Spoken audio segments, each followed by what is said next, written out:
Hello mga kayuday, Merry Christmas po sa lahat. Ito po yung aming simpleng handa.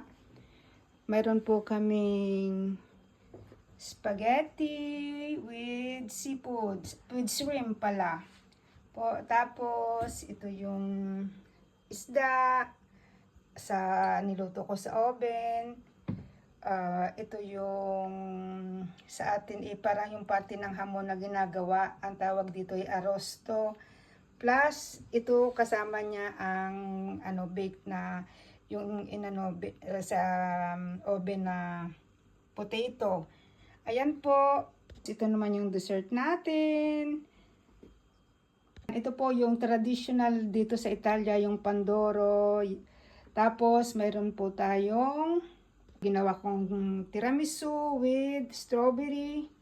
Din tayong biko. At last po, mayroon tayong fresh fruit salad. Ayan, yung mixed fruit salad with kiwi.